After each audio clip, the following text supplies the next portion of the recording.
What's up, guys? Welcome back to another Television Companion podcast presented by The Disorderly. This time around, we're doing Black Mirror's Bandersnatch. Now, I didn't plan on this. I didn't even know it was coming. I saw, probably like a lot of you, the Netflix trailer get released. I actually saw it this morning, but some of you might have seen it yesterday when it came out. And all of a sudden, I'm diving headfirst into this crazy experience. And I'll say this, I had no context going into this thing.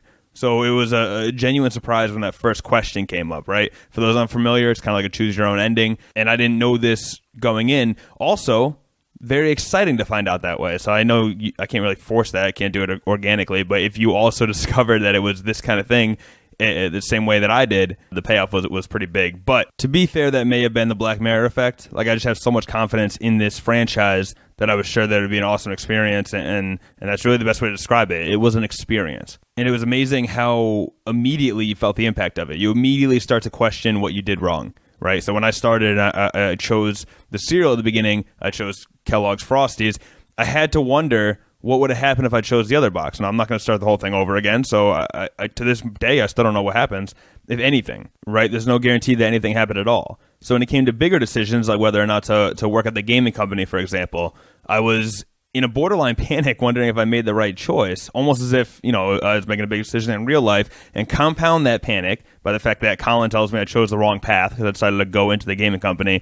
And I was just fully immersed in the character and storyline roughly, 5 minutes into the episode, which is really a sign of brilliant writing, a brilliant concept. Now, there are, of course, limitations to this format, just like there are in the book format. You obviously can't write, or in this case, film an infinite number of endings. So there are some that are going to lead you to a rather abrupt dead end. And that was where I hit my first dead end when I chose to work for the company. But because Black Mirror is so amazing, they even handled that part in a really clever way. Some of the characters seem to be aware of the fact that you're on your second attempt, and some don't. Also, the review of your game, that little 80s TV review show where he says that the game ultimately wasn't good because it was too short, that was kind of a tongue-in-cheek way of saying that the decision I made resulted in my experience being too short.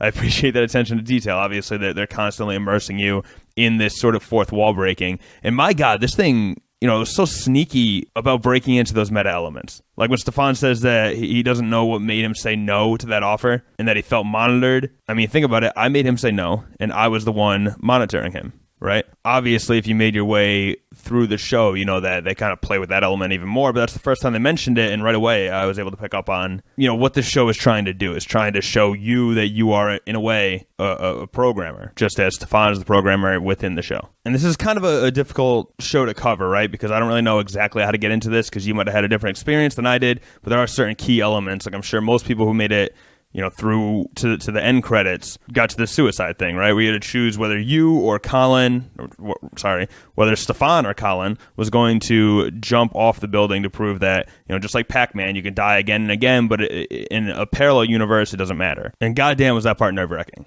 Like, I was literally nervous watching it, way more nervous than I'd be if I was just consuming this as a normal TV show. Because I was the one making the decision. I had to decide whether I jump off a building. Well, Stefan, I keep forgetting, you are a different character in the show.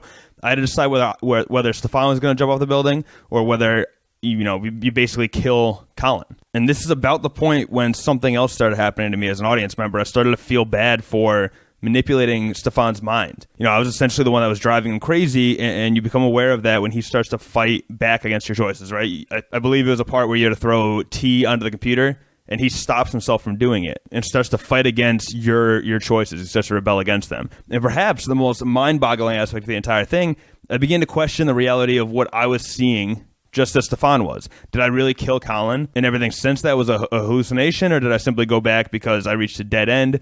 Similar to what happened in that first big decision. So, right, that's one option, is that I just reached another dead end and makes you go back. But the slight changes based on your decision and how far you make it into a narrative, when you go back to a certain checkpoint, it changes what you see in that same narrative again, right? They skip past certain points. They incorporate different past decisions that you made. For example, the commercial at the beginning of the tape that Colin gives you, for me, it was a Kellogg's Frosties commercial. Is that because I chose Kellogg's Frosty at the beginning? If you chose the other cereal, I don't remember what it was, but if you chose that other cereal, did you get that commercial, or did you get Kellogg's Frosties regardless of what you chose? I don't know, because I only went through this once, and it makes me want to do it again. But these are the kind of things that started playing on my mind as I was watching this and getting invested in the storyline, just like I would with any TV show or movie. I was also questioning on another level, how does this thing work? How does this thing work? What are the inner workings of this where, the decisions I made affected the rest of what I was seeing? How much do things really change? Of course, in my story, which I can't even be sure if it was the same path that you guys were on, but in my story, the fourth wall is completely broken when I reach out to Stefan and explain to him what Netflix is. That ultimately leads to a complete psychotic break where a therapy session devolves into a kung fu action scene, basically. Now, I'm going to choose to end the review here as far as the plot goes, but I played through a ton of scenarios beyond this. I was almost surprised because I thought that was kind of one of the endings. They show a end credit scene as if that's it, but I kept going, and I'll say this, that was about a halfway point for me. Once I started going back and exploring different things, it got even crazier, but I'll end it here just because there's spoilers in this, but on the off chance that you haven't gotten all the way through or you want to explore different scenarios, I'm not going to ruin every single detail of what I saw. And to be honest, I don't know if I saw everything. It's kind of maddening to think about what possibilities I missed out on, if I, changed the decision here or there, did it in a different order. I don't know how expansive this thing is, so I'm going to choose to cut myself off here, but I'll leave you with this. Flashbacks give you a chance to change the past, and mirrors are the pathway between different timelines, right? This is a concept that's presented to us.